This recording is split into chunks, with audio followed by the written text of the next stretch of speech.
Se prepare, amém? Amém, irmãos? Eu tenho uma palavra para ministrar essa noite. Deus tem colocado no meu coração, compartilhei com o pastor Silvio também, né? E ele me liberou para estar ministrando essa mensagem, né? Ele não me pediu para estar ministrando isso, mas veio no meu coração algo que tem me acompanhado em alguns lugares por onde eu tenho passado, lá em Campina Grande, inclusive, também ministramos sobre isso, sobre a importância da igreja local. Amém? Você ama a sua igreja?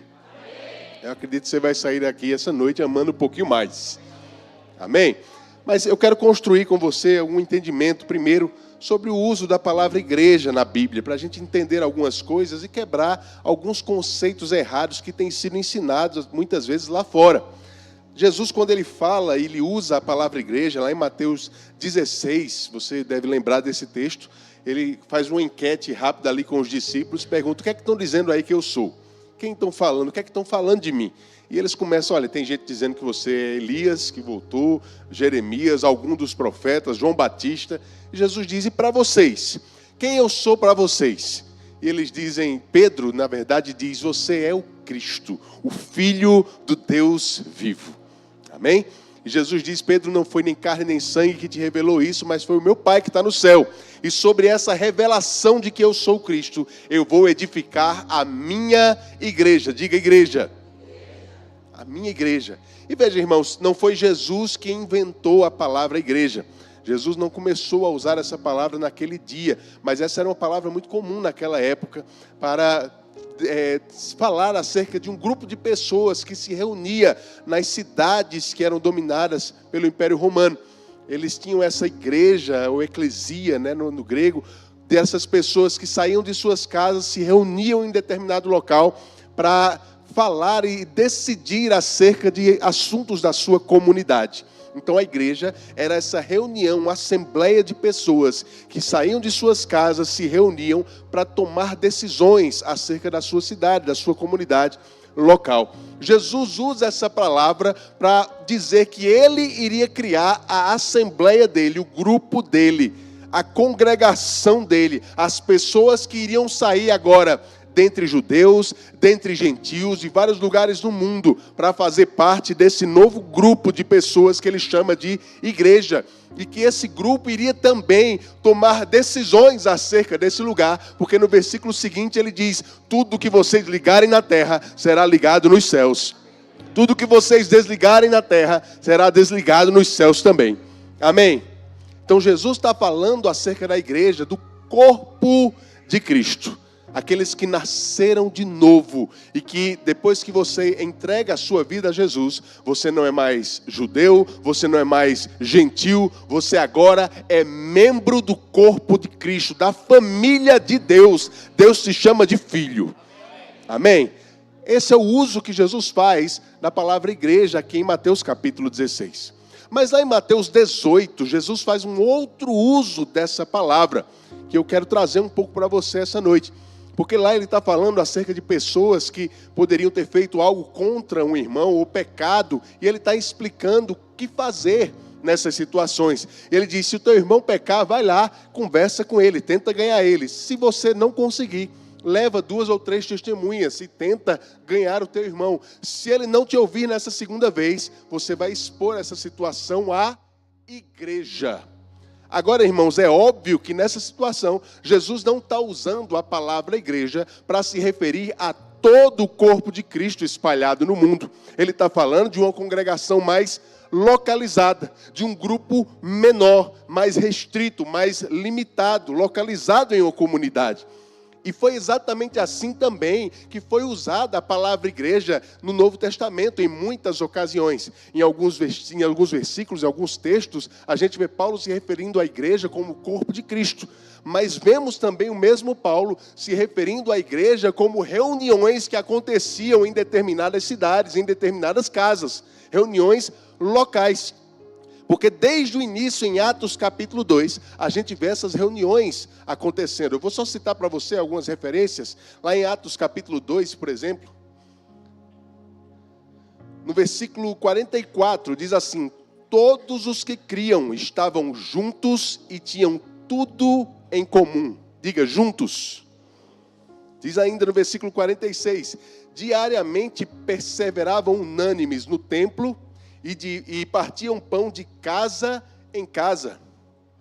Lá em Atos 5:42 diz que todos os dias, no templo e de casa em casa, não cessavam de ensinar e de pregar que Jesus era o Cristo. Então, desde o início da igreja, em Atos capítulo 2, eles costumavam se reunir em casas, no templo, para ensinar a palavra, para ter comunhão, para pregar a palavra de Deus. Você está me entendendo até aqui? Paulo chega a dizer em 1 Coríntios 14, quando vocês se reunirem, uns têm salmos, outros têm doutrina, outros têm revelação, mas seja tudo feito para a edificação do corpo. Quando vocês se reunirem, em Hebreus 10:35 diz, não deixemos de congregar, como é costume de alguns. Amém, irmãos? Por que é que eu estou falando isso para você? Talvez você já esteja bem ciente dessas coisas, mas, irmãos, você já deve ter ouvido e deve concordar comigo que, de vez em quando, a gente escuta uma doutrina por aí sendo ensinada de que eu não preciso ir para a igreja, porque, na verdade, a igreja sou eu. Eu não preciso congregar, porque isso aqui não é igreja. Igreja somos nós, igreja sou eu. Principalmente depois da pandemia, muitas pessoas ficaram mal acostumadas a achar que pode ficar em casa assistindo o culto, e isso aí é congregar. Diga misericórdia. Irmãos, igreja pressupõe uma reunião de gente. Ninguém sozinho é igreja. Oh, glória a Deus. Algumas pessoas pensam, mas quem inventou esse negócio de igreja, de congregação local, foi os pastores mais modernos. Isso aí é uma invenção mais moderna, mais... Não, irmãos, a gente acabou de ver, a Bíblia está cheia dessas coisas. Se você for lá, por exemplo, para Romanos, capítulo 16, você vai ver algumas citações de reuniões que aconteciam em Roma. Você vai ver a palavra igreja em Atos sendo usado, por exemplo, para falar da igreja em Jerusalém, a igreja em Antioquia, a igreja que se reunia na casa de algumas pessoas, como por exemplo, aqui em Romanos 16 fala da igreja em Sincreia, a igreja que se reunia na casa de Priscila e Áquila. No versículo 14 ele diz, saúde Ansícrito, Flegonte, Hermes. Inclusive, se você estiver precisando de um nome para o seu filho que está para nascer, eu aconselho você a ler Romanos capítulo 16 depois. Tem muitas ideias legais aqui para você. Ansícrito, Flegonte, Hermes, Pátrobas, Hermas e os irmãos que se reúnem com eles. Saúdem Filólogo, Júlia, Nereu e sua irmã Olimpas e todos os santos que se reúnem com eles. Ele termina dizendo, todas as igrejas, no plural, de Cristo, mandam saudações. Então veja que Paulo era muito claro e enfático de que quando se fala de reunião de crentes, não existe apenas uma igreja. Existem várias igrejas. Várias igrejas. Cada reunião era chamada também de igreja. Amém, irmãos? Nós somos chamados para estar juntos mesmo, para congregar num lugar como esse. Jesus mesmo, eu não sei se você já teve essa ideia, mas quando eu pensava sobre o ministério de Jesus, eu sempre imaginava Jesus pregando ao ar livre. Eu sempre pensava, Jesus sempre que pregou, ele devia estar no deserto, devia estar numa praia. Mas você sabe que existem mais citações a Jesus ensinando dentro das sinagogas do que ao ar livre? Jesus, ele ensinava, a Bíblia chega a dizer que ele ensinou em todas as sinagogas da Galileia. Todas. O próprio Jesus diz em João capítulo 18, quando ele estava sendo interrogado por Anás, ele diz, olha, eu ensinei no seu templo e em todas as suas sinagogas. Jesus, ele costumava frequentar esse tipo de reunião, onde as pessoas se juntavam para ouvir a palavra. Isso aqui não é invenção moderna, irmãos. Isso aqui está na palavra de Deus, desde o início da igreja. Por que é que eu estou te dizendo isso? Para você entender que o que acontece aqui nos domingos e nos outros dias da semana, onde a gente se reúne, não é ideia do pastor Silvio. não é a ideia de Guto, do Verbo da Vida, não é a ideia de Lutero que fez. Não, irmãos, isso aqui foi ideia de Deus. Isso aqui é uma instrução da palavra. Nos reunir e nos congregar é uma instrução bíblica. E eu não sei para você, para mim, a Bíblia não é um manual de sugestões. Aleluia. Isso quer dizer que, se nós quisermos ter uma vida bem-sucedida, a gente precisa seguir o que a Bíblia diz. Amém? Oh, glória a Deus. Vai ficar melhor, fique tranquilo. Eu estou puxando um pouquinho tua orelha só para a gente entender isso, porque às vezes a gente carrega alguns conceitos lá de fora, irmãos, que a gente precisa chegar aqui e se livrar desses conceitos. Colocar isso para fora, porque isso vai atrapalhar a nossa vida. Isso vai fazer a gente viver uma vida mais carnal, mas a gente aqui está querendo viver uma vida espiritual. Somos pessoas que estamos crescendo e amadurecendo espiritualmente. Amém? E esse aqui é o lugar do teu crescimento. Esse é o lugar do teu amadurecimento. Lá em Salmos, capítulo 92, o salmista ele diz algo interessante. Ele diz, o justo, tem algum justo aqui? O justo florescerá, como a palmeira, vai crescer. Quando? Quando estiver plantado na casa do Senhor. Produzirá os seus frutos e mesmo na velhice frutificará. Plantado na casa do Senhor. Você está plantado nesse lugar, irmãos? Sabe, se Deus te direcionou a esse lugar, se Deus te dirigiu a congregar aqui, nessa igreja Verbo da Vida, é porque Deus está te plantando aqui. Esse é o lugar onde você está plantado para florescer, para frutificar, para crescer. Amém? Aleluia. Ninguém é igreja sozinho, irmão. Ninguém é igreja ficando em casa todo domingo. Aleluia. Precisamos uns dos outros. Fomos chamados para estar juntos. Paulo diz em Efésios, no capítulo 4, e em Colossenses, ele repete a mesma ideia. Ele diz que o corpo de Cristo, ele cresce a partir do trabalho das suas juntas e articulações. Você sabe o que é uma articulação? Por exemplo, esse meu cotovelo aqui é uma articulação. Agora, não é interessante, irmãos, que só existem articulações quando pelo menos 2 membros estão juntos? Membro sozinho não articula nada. Membro sozinho não promove movimento, não promove avanço, não promove crescimento. A gente precisa de uns dos outros para crescer. Sabe, queridos, o que Deus te dá é sim para te abençoar, mas não é só para te abençoar. Não é só para te abençoar, é para que você seja uma bênção para as outras pessoas. Deus falou isso para Abraão, ele disse, Abraão, eu vou te abençoar. Agora, seja você uma bênção. Você pode dizer isso para quem está do seu lado, diga, seja uma bênção. Aleluia. Precisamos entender isso, irmãos. O que Deus coloca na nossa vida não é só para nos abençoar. Claro que é para nos abençoar também. Mas é para que eu e você, nós nos tornemos um centro de distribuição das bênçãos de Deus.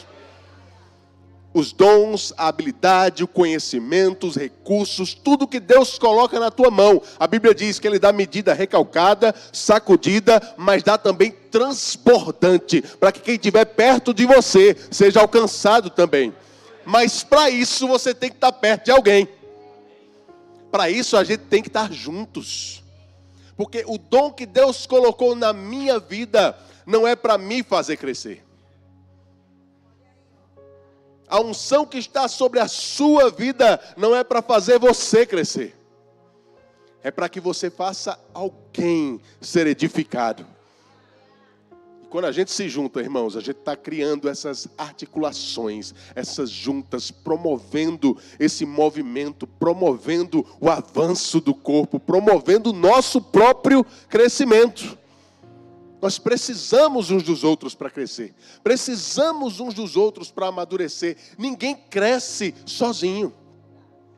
Ninguém cresce isolado. Provérbios diz que aquele que se isola, na verdade, está procurando apenas os seus próprios interesses. Diga misericórdia. Mas nós não, irmãos. Nós não estamos aqui com essa motivação egoísta. Nós não estamos aqui para pensar apenas na nossa própria vida. Paulo diz em Atos capítulo 20, olha, eu não tenho a minha vida como preciosa para mim mesmo. Mas sabe de uma coisa? Quando a sua vida não for preciosa para você, ela vai ser preciosa para outras pessoas. Não temos a nossa vida como preciosa para nós mesmos.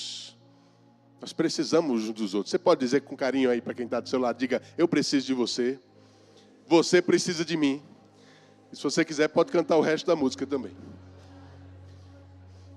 Aleluia!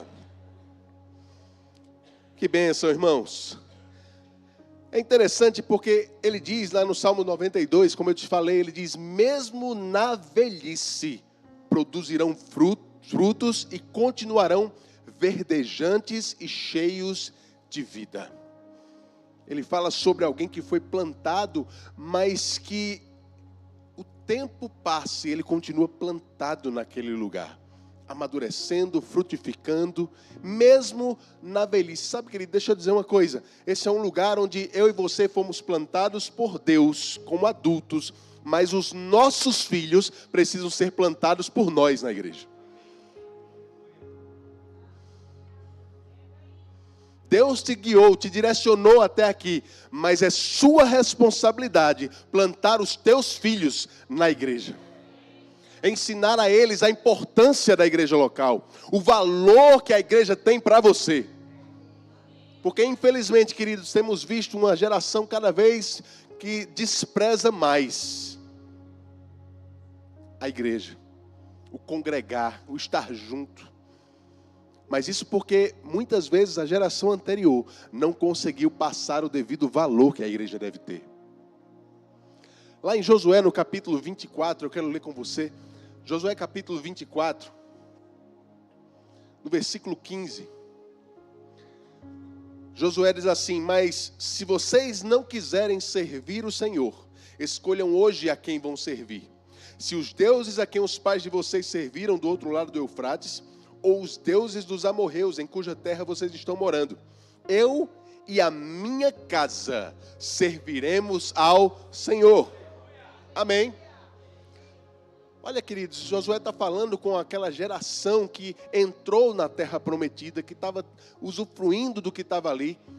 E ele diz, olha, vocês têm que tomar uma decisão. Decisão. A quem vocês vão servir?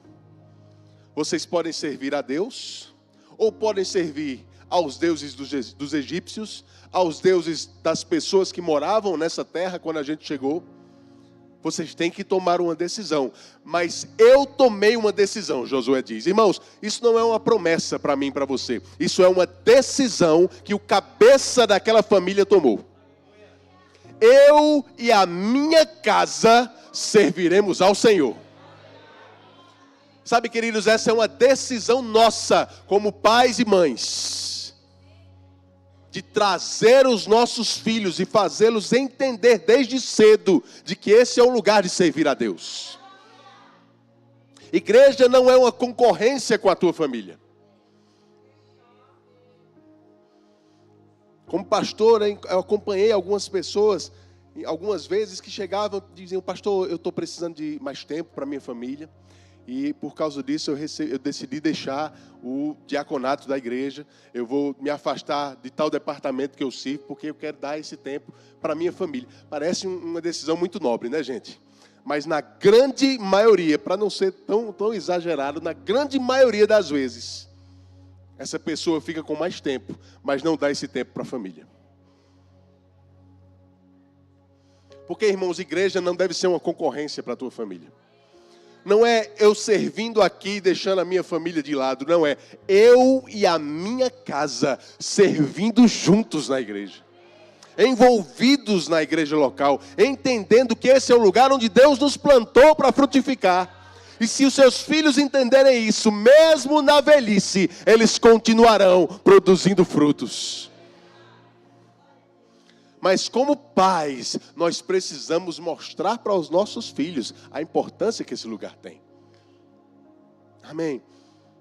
Meu pai, ele sempre serviu na igreja, desde que eu lembro. A gente se converteu, eu tinha 4 para 5 anos de idade.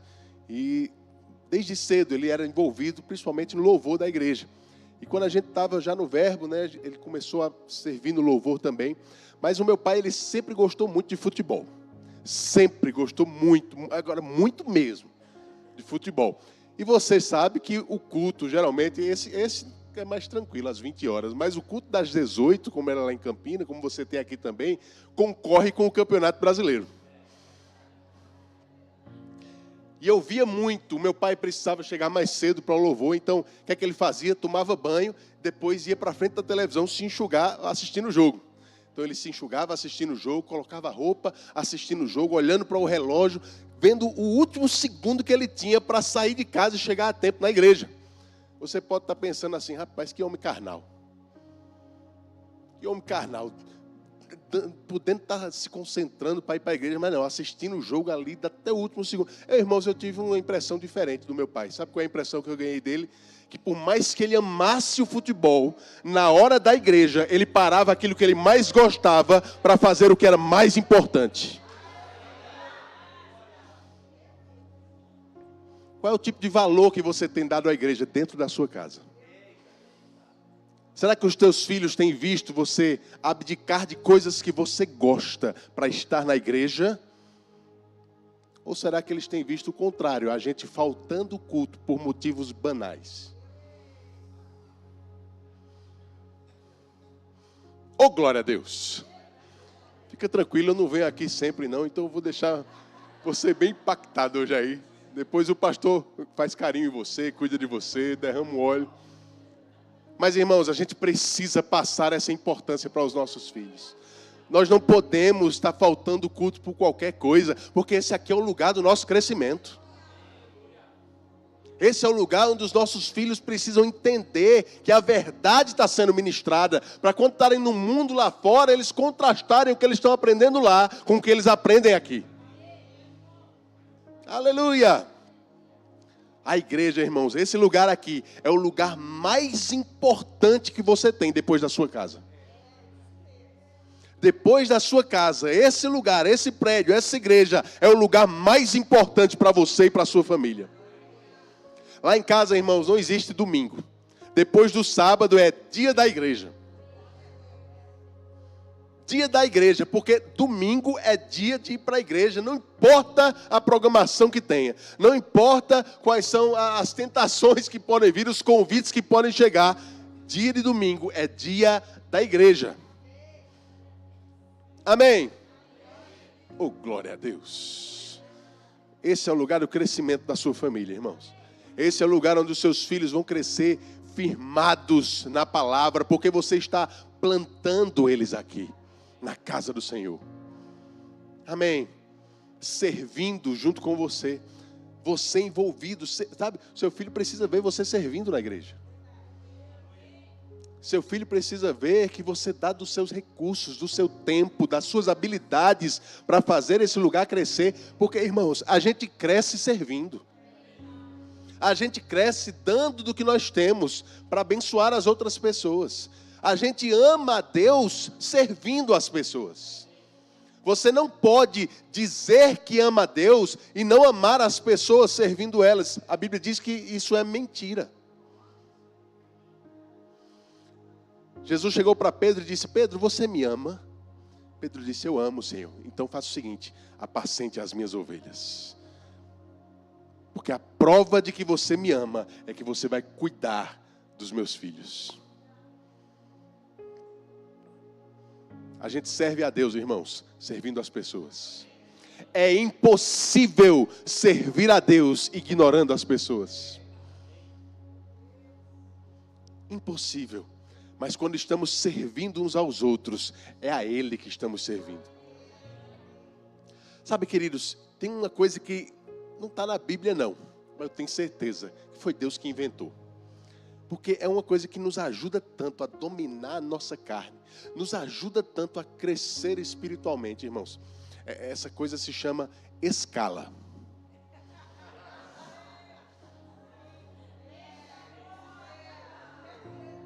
Oh, glória a Deus. Você vai entender, tenha calma. Por muito tempo eu servi no louvor da minha igreja, mais de 10 anos. E desde o final da adolescência ali, teve uma época, irmãos, que eu estava indo para a igreja literalmente todos os dias. Tocava no louvor, então sábado ensaiava, tocava no domingo, terça e quinta tinha culto, também tocava. E segunda, quarta e sexta tinha rema, estava no rema. Então todo dia estava indo para a igreja, pelo menos por esses 2 anos aí. E sempre envolvido. Só que você sabe, quando a gente é jovem, o sábado à noite é um dia muito importante para a gente sair com os amigos, né, comer, assistir um filme, ficar até tarde fazendo alguma coisa. Só que domingo de manhã eu tinha que cedinho ir para a igreja, porque no louvor a gente chega 1 a 2 horas antes do culto. E eu vou te dizer, irmãos, tinha dia que eu acordava no domingo, depois de ter dormido tarde na noite anterior, sem vontade nenhuma de ir para a igreja. Eu sei que não acontece com você, foi só comigo.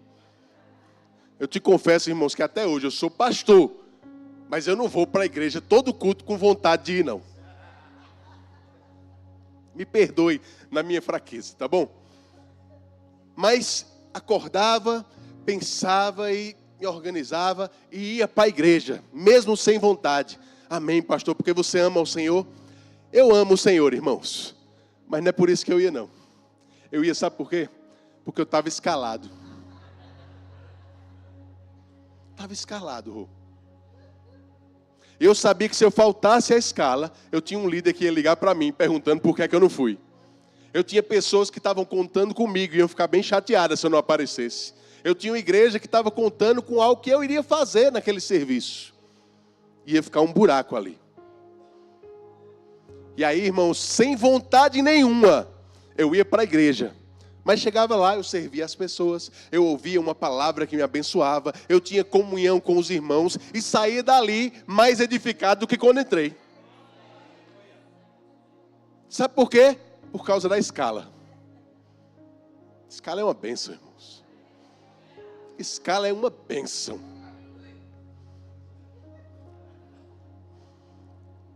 E à medida que a gente vai aconselhando pessoas, irmãos, tem muita gente que a gente aconselha, que a gente descobre que tudo que essa pessoa precisa para começar a crescer e ter uma mudança de vida é de uma escala. Você pode olhar com carinho para quem está do seu lado e dizer para ele: eu acho que você precisa de uma escala.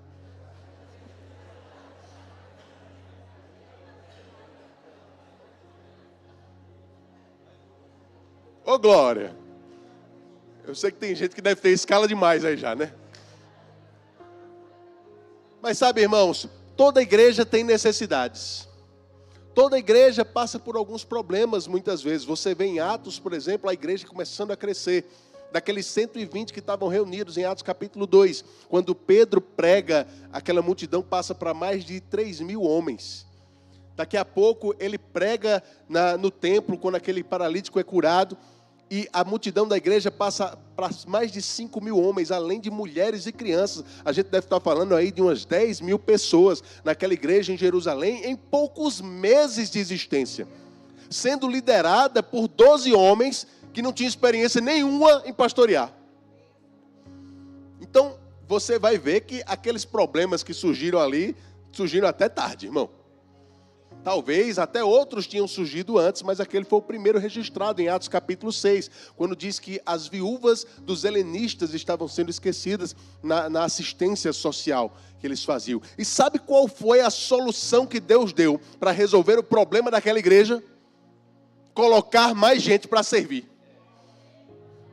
Porque necessidades e problemas da igreja são resolvidas com mais pessoas se envolvendo nisso. E se Deus te plantou aqui, irmãos, deixa eu te dizer, Deus não é bipolar não, você sabe disso? Deus sabe, Deus não é pego de surpresa com nada, irmãos. Deus sabe muito bem porque Ele te trouxe a esse lugar. Se Ele te plantou aqui, é porque você tem dons e habilidades que são exatamente do tamanho das necessidades dessa igreja. Precisamos estar envolvidos. Precisamos. Sabe, quando Deus me trouxe para o Ministério Verbo da Vida, Eu tive uma direção clara, eu quero servir nesse ministério. Eu estou plantado nesse ministério. Irmãos, e se Guto é o líder do ministério, tudo que Guto fala é Deus falando comigo também. Porque como eu te disse, Deus não é bipolar. Deus não ia me colocar num lugar para eu ficar desobedecendo o líder de lá.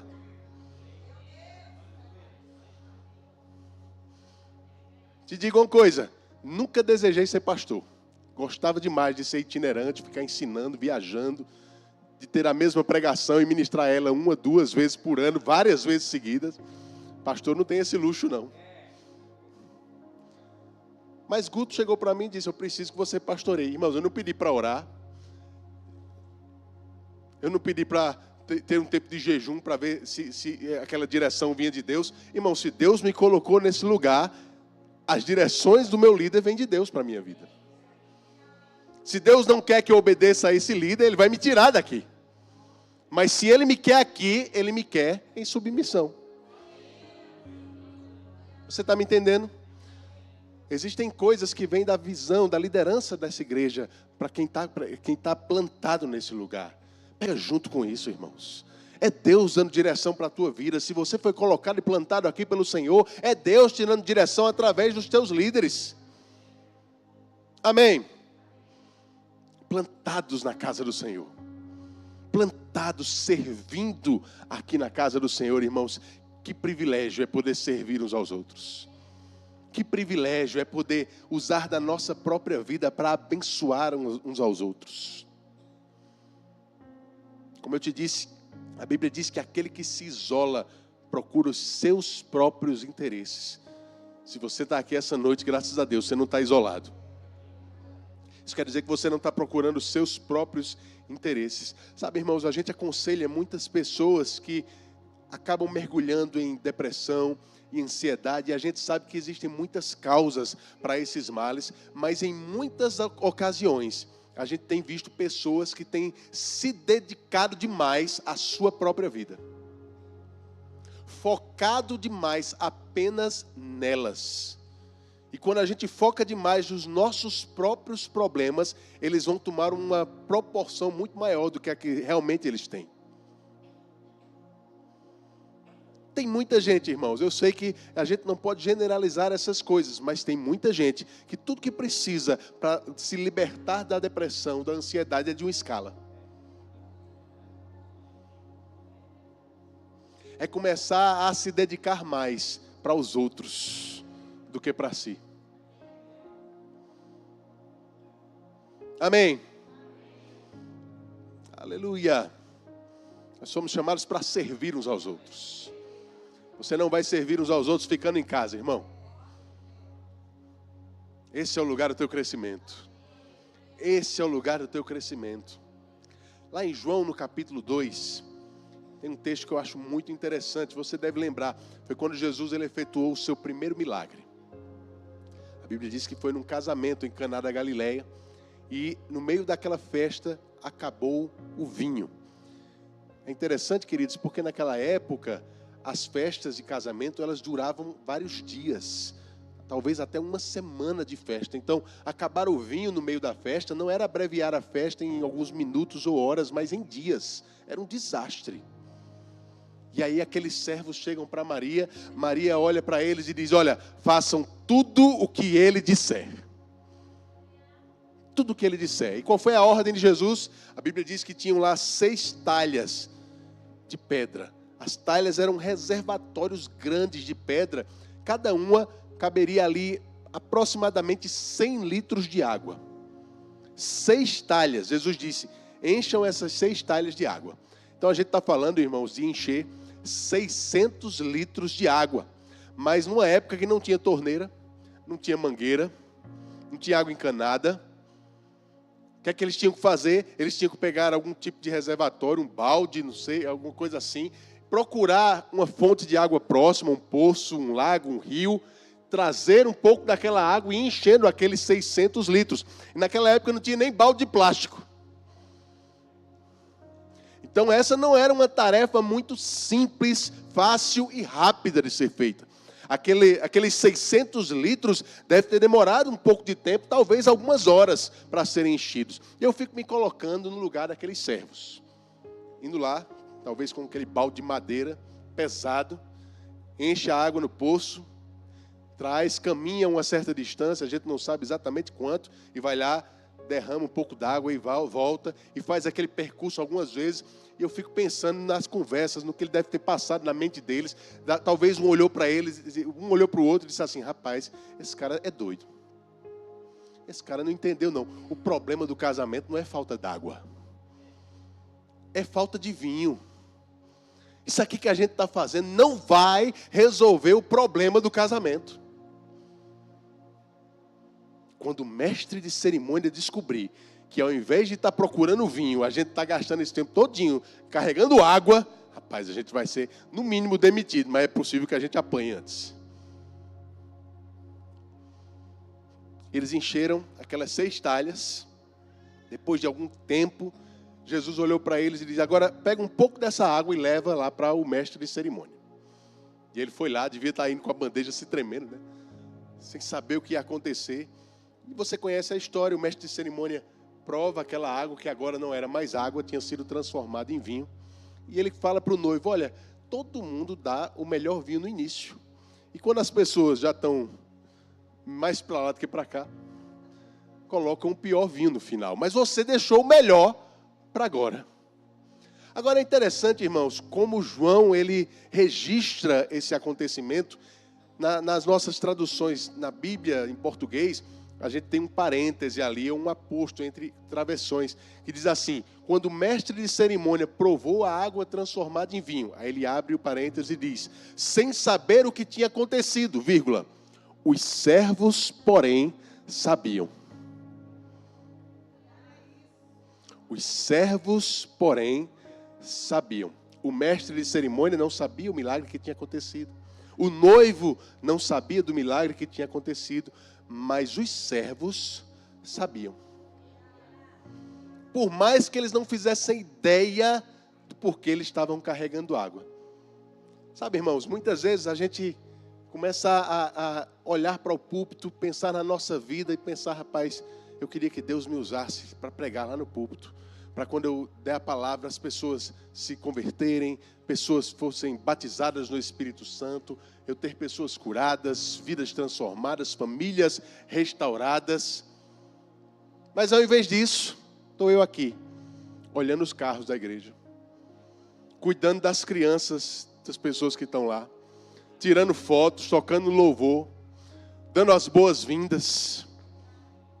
Mas eu queria estar pregando a palavra, para ver as pessoas sendo transformadas. Sabe, irmão, sabe o que essas pessoas estão fazendo quando vocês verem elas servindo aqui na igreja?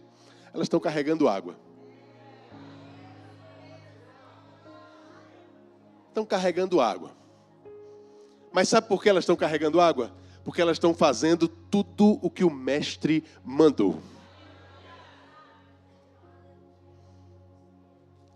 Nosso trabalho, irmãos, é carregar água. Nosso trabalho é obedecer o que o Senhor nos mandar fazer aqui nesse lugar. Mas não importa o que a gente está fazendo, se a gente está carregando água, Deus é especialista em pegar a água que você está carregando, transformar em vinho novo e abençoar a vida das pessoas que estão aqui. Cada vida que é salva, cada pessoa que é curada, cada família restaurada nessa igreja, tem a tua mão por trás também quando você carregou água. Eles não sabem o que acontece. Muitas vezes o pregador que vem visitando não sabe tudo o que acontece. Mas os servos sabem do milagre que está acontecendo nesse lugar. Os servos conhecem os bastidores. Os servos sabem do esforço que é preciso para fazer essa igreja acontecer, irmãos. E deixa eu te dizer, não se engane não. Algumas pessoas pensam: eu só sirvo, eu estou servindo para que o culto aconteça. Se eu não servir, o culto não acontece. Não, irmãos, não é essa a ordem da Bíblia, não. Deixa eu te explicar. Deus inventou esse negócio aqui só para você ter um lugar para servir. O culto acontece para que você possa servir. Para que você tenha um lugar para se envolver e crescer servindo uns aos outros. Isso aqui é plano de Deus, irmão. Igreja é plano de Deus. É projeto de Deus, é o lugar do teu crescimento. É o lugar do crescimento da tua família. Quando você estiver envolvido, servindo, priorizando, dando o real valor que esse lugar tem, você vai usufruir das bênçãos que é estar plantado aqui. Aleluia, aleluia. Continue carregando água, irmão. Continue carregando água. Essa escala está salvando a sua vida. Está salvando a sua vida. Aleluia. Quando seu filho estiver adolescente, você vai querer buscar ele na igreja. E não nos bares. Não na delegacia. Na igreja. Esse é o lugar da salvação da tua casa. Enquanto estamos aqui, os teus filhos estão lá ouvindo a palavra. Para chegar em casa e muitas vezes dar lição de moral na gente. É assim ou não é? Que bênção, irmãos. Mas eles precisam ver esse valor e essa importância vindo de você. Eles precisam ver o seu envolvimento, a sua dedicação, você priorizando a igreja acima de todas as coisas. É isso que vai ser incumbido no coração deles, plantado no coração deles. Você me entende? Igreja é projeto de Deus, querido. Ore pela sua igreja, ore pelo seu pastor, ore pela liderança desse lugar. Aleluia. Vou encerrar com isso. Lá em Salmos 23 fala sobre o nosso supremo pastor, né? O Senhor é meu pastor, nada me faltará. Lá no versículo 4, ele fala de duas ferramentas que o pastor tem. Ele diz: a tua vara e o teu cajado me consolam. A tua vara e o teu cajado.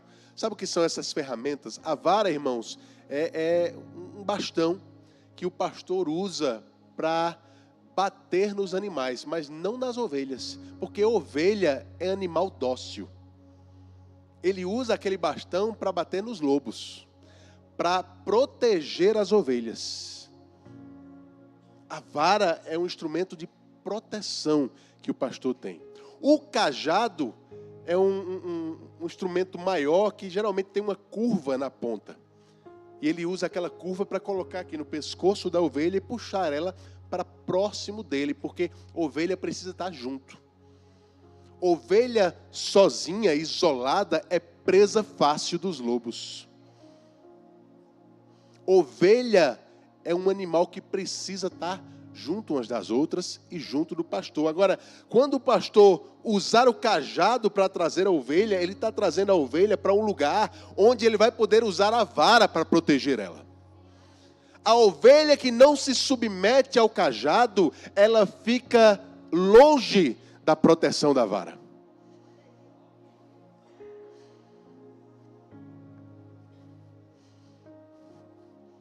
Esse é o lugar da tua proteção, irmãos.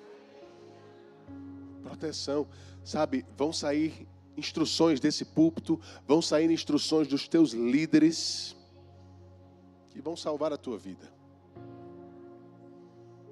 Você decide se submeter ou não.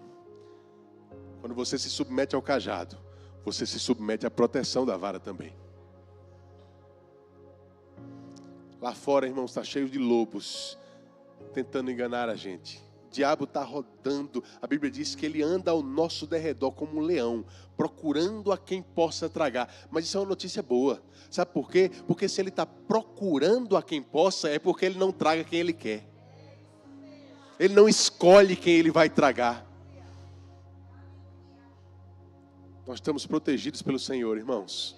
Quando a gente obedece a palavra, quando a gente segue as instruções da palavra, a gente está na proteção do Senhor. Esse é o lugar da proteção da tua família. Igreja não é invenção de homem. Igreja foi um projeto de Deus para a minha e para a sua segurança, para o nosso crescimento, para o nosso amadurecimento, para que a gente possa se sentir útil aqui nessa terra, servindo ao Senhor e despertando os dons que Ele colocou na nossa própria vida. Amém. Você vai descobrir habilidades em você, irmãos, que você não vai conseguir achar em nenhum outro lugar, apenas aqui na igreja. Você vai se descobrir aqui dentro, você vai se desenvolver aqui dentro e vai levar essas coisas lá para fora. Aqui dentro é como um porta-aviões. Eu costumo dizer que a nossa igreja é como um porta-aviões, onde a gente reúne aqueles caças de última geração, potentes, irmãos, porque eles têm missões para cumprir lá fora. Mas esse é o lugar onde eles abastecem, esse é o lugar onde eles colocam munição, esse é o lugar onde eles recebem as estratégias, as missões, mas eles não foram criados para passar o tempo todo aqui não. Eles têm que ir, cumprir a missão deles, mas de vez em quando têm que voltar para abastecer. Ninguém cresce sozinho. Aleluia! Aleluia! Seja grato pela sua igreja. Você pode fazer isso agora? Feche os seus olhos. Eu queria que, por um minuto, você agradecesse a Deus por esse lugar. Eu não sei há quanto tempo você está aqui. Essa igreja já tem 11 anos, o pastor falou. Talvez você esteja há 11 anos. Talvez você esteja há 11 meses. Talvez esteja há 11 dias. Mas essa igreja não está aqui por acaso. Não foi uma coincidência essa igreja chegar em Caxias do Sul. Não foi uma coincidência Pastor Silvio e Rô virem para cá. Quando Deus enviou eles para cá, Ele estava pensando também em você, na sua vida e na vida das pessoas que você vai alcançar. Obrigado, Pai, pelo crescimento dessa igreja. Obrigado porque esse lugar será irresistível, Senhor. Irresistível. As pessoas vão ouvir falar o que está acontecendo aqui no Verbo da Vida. As pessoas vão vir, Senhor, para testemunhar a Tua palavra em operação. A Tua unção tocando a vida das pessoas. Irmãos, quando as pessoas entrarem por aquela porta, eles precisam entender que eles saíram do mundo. Aqui a coisa é diferente. Aqui o amor de Deus flui. Aqui as pessoas se importam de verdade. Aqui as pessoas amam com o coração. Obrigado, Senhor. Obrigado pela unção coletiva. A unção coletiva, Pai.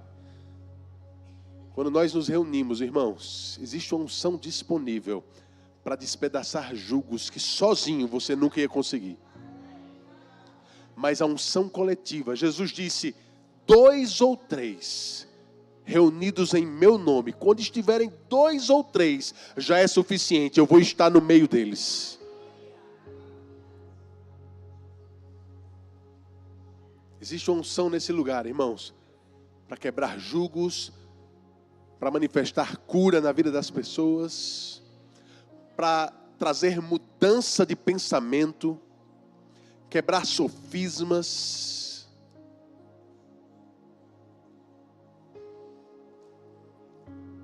Continua orando, mas escuta o que eu estou falando. Obrigado, Pai. Sabe, irmãos, muitas vezes a gente tem elevado demais a autoridade do diabo, pensando que Satanás ele está tentando competir com Deus. Mas quantos sabem que para o nosso Deus não tem competição? Ninguém se iguala, ninguém chega perto do poder dele. Infinitamente maior, aquele que está em nós é muito maior do que aquele que está no mundo. Eu não sei o que Satanás tem tentado fazer na sua vida. Eu não sei que tipo de poder ele tem operado contra você, mas deixa eu dizer, o poder que está a teu favor é infinitamente maior. O poder que está disponível para você é muito, muito, muito, incomparavelmente maior do que o poder que o diabo possa tentar trazer contra a sua vida. Quando nós nos reunimos, irmãos, a gente começa a provar desse poder escalado na vida dos nossos irmãos, nessa congregação aqui, na igreja. A unção coletiva. A unção coletiva pode fazer coisas na sua vida que sozinho você talvez não conseguiria ou levaria anos, em segundos. fato de estar aqui pode impactar você de uma forma que você nunca imaginou antes.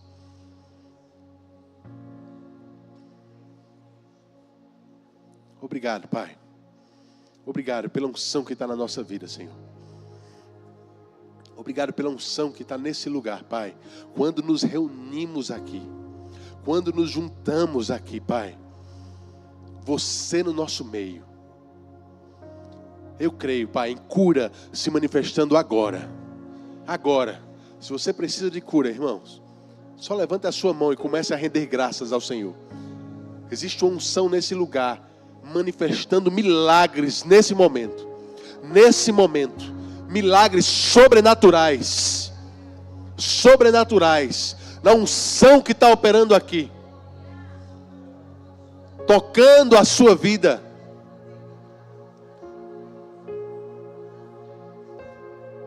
Obrigado, Pai. Milagres, milagres, milagres. Ei, se prepare para boas notícias essa semana.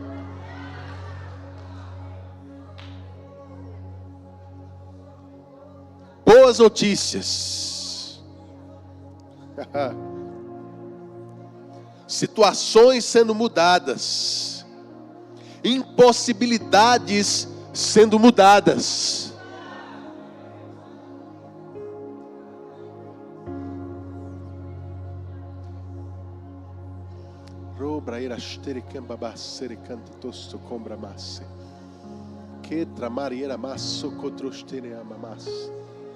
Muito obrigado, Senhor. Muito obrigado, muito obrigado. Muito obrigado. Muito obrigado.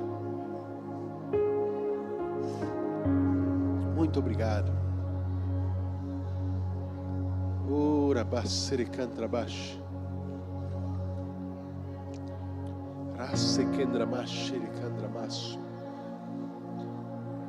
O Senhor está falando de pessoas que têm parentes em uma condição de enfermidade grave. Grave nesse lugar. Talvez internado no hospital, não sei. Mas parentes em situação grave.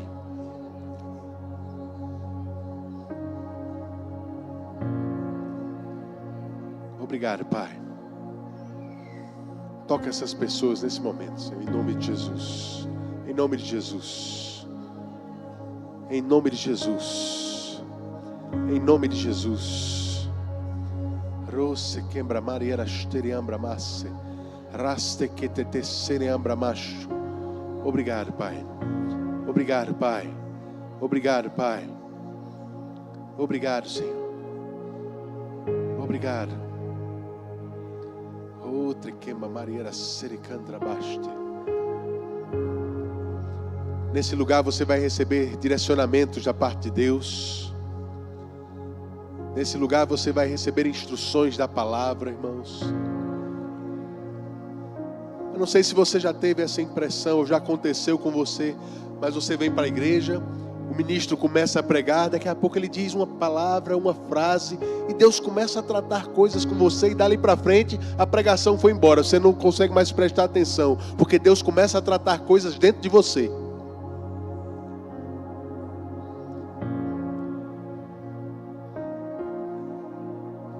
Só porque você veio para a igreja. Não foi a pregação do ministro, mas foi o lugar, foi o ambiente a que você se expôs. Começou a ministrar coisas, trazer respostas para a sua vida, direções que você precisava. Eu sei que está acontecendo com algumas pessoas essa noite.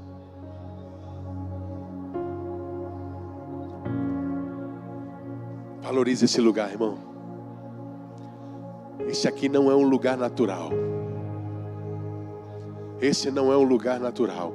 Quando nós nos reunimos aqui, Jesus se faz presente aqui. Aleluia, aleluia, aleluia. Você vai carregar essa unção para impactar Caxias do Sul, para impactar todo o seu estado, a nossa nação, outras nações. O que você tem recebido aqui não é só para você. Não é só para você. Amém. Tem alguém essa noite que nunca entregou a sua vida a Jesus?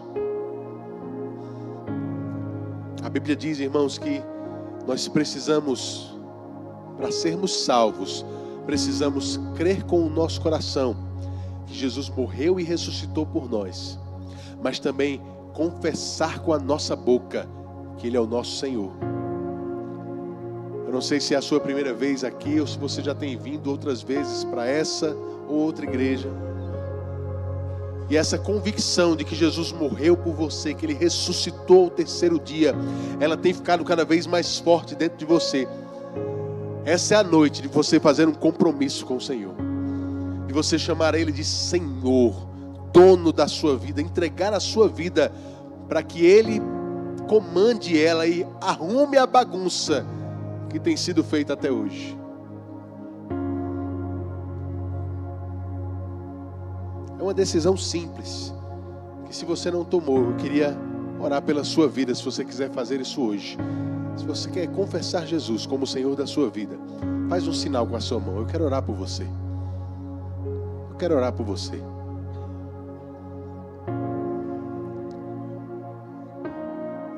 Obrigado, Pai. Obrigado, Pai. Talvez você estava afastado dos caminhos do Senhor. Talvez você não estava dando a devida importância à igreja e estava andando desviado dos caminhos, mas você quer aproveitar essa noite para reafirmar um compromisso com Ele. Eu quero orar por você também. Só faz um sinal com a sua mão. Onde está você? Quer entregar a sua vida a Jesus, que quer reafirmar um compromisso com Ele essa noite? Tem uma pessoa? Ali tem um casal com a mão levantada, graças a Deus. Tem mais alguém? Onde está a segunda, a terceira pessoa que vai fazer esse compromisso hoje? Irmãos, essa é a noite que Deus marcou com você para mudar a tua história. Levanta a sua mão, eu quero orar por você. Vocês que levantaram as mãos, vocês poderiam vir aqui na frente, eu quero orar pela vida de vocês, por favor. Se você não levantou, mas queria ter levantado, vem aqui. Aleluia. Obrigado, Pai. Obrigado, Senhor. Aleluia. Bom, graças a Deus. Mais uma pessoa vindo ali. Você se alegra com eles? Quem aqui já tomou essa decisão alguma vez na vida? Faz um sinal bem alto assim com a mão. Melhor decisão que a gente já tomou, não é assim, irmãos? Veja que você não está só. Se você quer tomar essa decisão essa noite, venha, eu quero orar por você. Aleluia. Oh, glória. Aleluia. O Senhor marcou essa noite com vocês para marcar a história mesmo. Mudar a vida, fazer um impacto diferente. Aleluia, obrigado, Pai. Obrigado, Senhor. Você pode estender a sua mão para cá. Nós vamos orar por eles. Senhor, eu te agradeço. Te agradeço, Pai, pela vida de cada um desses irmãos e irmãs que estão aqui, decidindo entregar a sua vida para que você seja o Senhor. Eu oro, Pai, para que a partir de hoje a sua história seja mudada. Eu te agradeço porque a partir de hoje eles serão tratados como filhos de Deus. Poderão te chamar de Pai. Membros da família de Deus. Obrigado porque a partir de hoje o seu passado não é levado em conta. Os seus pecados são totalmente apagados e esquecidos. Eles começam a escrever uma nova história com você. Muito obrigado. Muito obrigado, em nome de Jesus. Em nome de Jesus. Eu queria pedir para vocês a seguir esse casal de conselheiros aqui. Eles vão orar com vocês, vão explicar para vocês a decisão que vocês estão tomando, tá certo? Mas o Senhor está marcando essa noite para vocês. Vocês vão lembrar do que está acontecendo aqui nos anos por vir. Amém? Você pode dar uma salva de palmas para eles? Segue eles, por favor. Aleluia! Esse é o lugar do teu crescimento, irmãos. Esse é o lugar do crescimento dos teus filhos. Amém. Glória a Deus.